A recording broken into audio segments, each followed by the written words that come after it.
Hello जी। कैसे हैं आप लोग? उम्मीद करते हैं कि आप लोग बिल्कुल बढ़िया होंगे। हम भी बिल्कुल ठीक हैं और स्वागत कर रहे हैं आपको एक और नई वीडियो में। मैं वीडियो बना रही हूँ, मैं सिल रही हूँ ब्लाउज़। ये मम्मी जी के ब्लाउज़ हैं।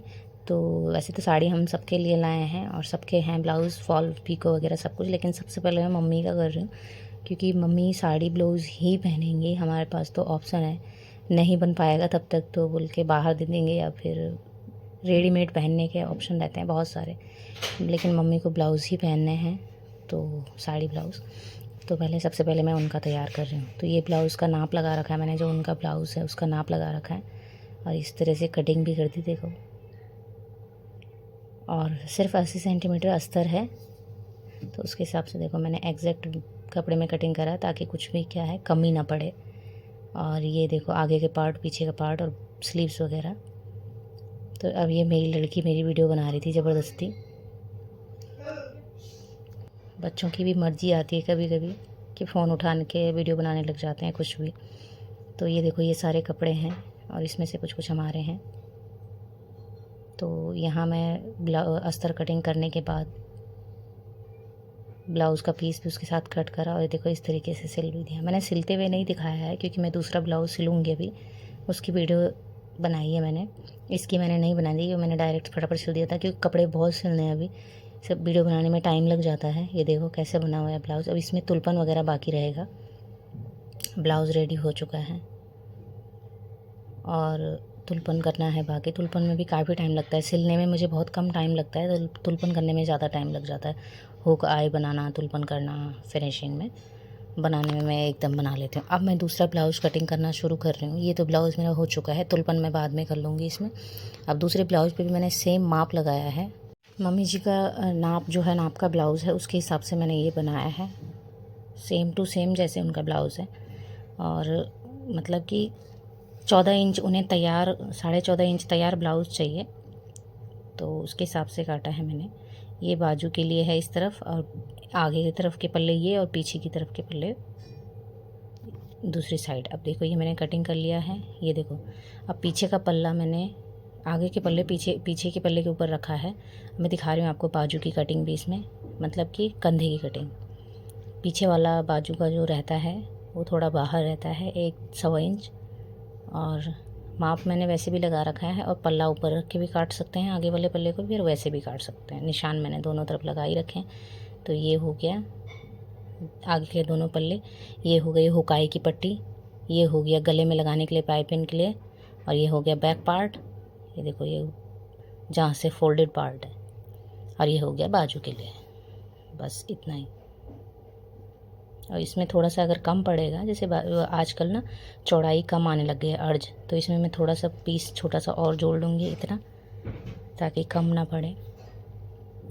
और ऐसे जोड़ने के बाद इसकी अच्छे से कटिंग हो जाएगी। ब्लाउज़ कट करने के बाद जो कपड़ा रहता है ब्लाउज़ का, अस्तर को कट करने के बाद जो ब्लाउज़ का मेन कपड़ा है फैब्रिक, उसके ऊपर इस तरह से मैंने रखा है ब्लाउज़। सबसे पहले पीछे का पार्ट, फिर आगे के 2 पार्ट। आगे के पार्ट है इस तरीके से, और फिर बाजू साइड में जो बचा हुआ है डिज़ाइन वाला पीस, ये बाजू के लिए है। अगर 2 साइड डिज़ाइन है तो बैक में भी आएगा, अगर एक ही साइड डिज़ाइन है तो बाजू में ही आता है। तो यहाँ पे अगर लंबा तो काफ़ी है ये, अगर बचे तो मैं बैक साइड में लगा लूँगी, लेकिन नहीं बचेगा तो नहीं लगाऊंगी, बैक साइड प्लेन ही रहेगी। तो अब मैं इसको सिलना शुरू करूँगी। और जो प्लेट्स होती हैं ना, ये जो प्लेट्स बनानी है, इसमें अस्तर का कपड़ा सिल जाता है कई बार, बाहर वाला जो कपड़ा मेन फैब्रिक होता है वो छूट जाता है, आगे पीछे खिसक जाता है। तो इसके लिए मैं क्या करती हूँ, मैं सिलाई लगा लेती हूँ पहले, कपड़ा और अस्तर में पहले इस तरीके की सिलाई लगा देती हूँ मैं, ताकि जब मैं इसमें प्लेट बनाऊँ तो ये कपड़ा हटे ना।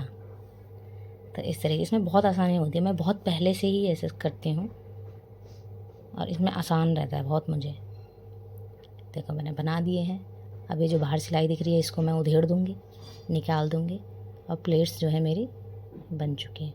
देखो मैंने सिलाई निकाल दी है इस तरीके से। अब सिलाई कच्चा निकाल दिया है जो प्लेट्स बनाने के लिए लगाया था।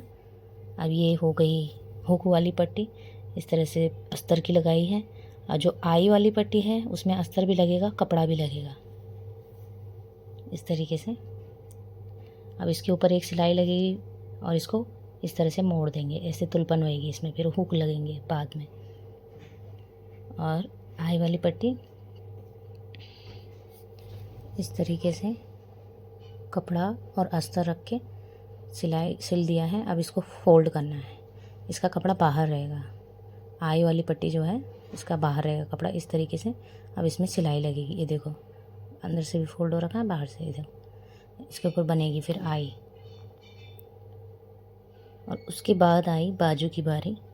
आगे पीछे के पल्ले तो मैंने सिल दिए हैं और जोड़ भी दिए हैं। अब आए बाजू, तो बाजू इस तरीके से सिली हैं। जैसे डिज़ाइन इसमें पीछे था लेकिन इसमें बीच में एक लाइन और थी, तो मैंने सोचा बाजू थोड़ी लंबी ही चाहिए, ज़्यादा छोटी नहीं चाहिए। तो 8-9 इंच लंबी है, तो लेंथ कम ना हो इसलिए मैंने कपड़ा इस तरीके से करा और कच्चा कर दिया उसको। अब इस तरीके से सिल दिया बाजू। अब देखिए कंधा मैंने दोनों पल्ले के साथ जोड़ दिया है। पीछे वाला पल्ला बहुत ही सिंपल है, बस 2 प्लेट्स थी उसमें बनाने को, बाकी मैंने कुछ नहीं करा, अंदर फोल्ड करके रखा हुआ है ऐसे ही।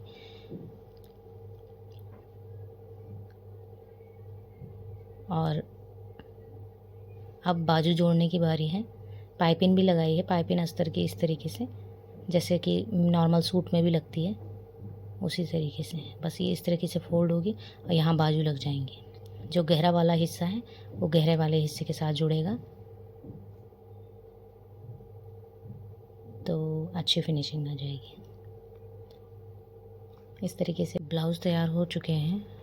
हुक, आई, तुलपन वगैरह सब कुछ इसमें हो चुका है, बस खाली आयरन बाकी है। आयरन करेंगे इसके बाद। और दोनों ब्लाउज़ देखिए आप, ग्रीन वाला भी और पिंक वाला भी। अभी और ब्लाउज़ बनेंगे, उनकी भी मैं वीडियो शेयर करूँगी अगर पॉसिबल हुआ तो, क्योंकि बहुत सारे काम है अभी बाकी। कैसा लगा आपको बताना।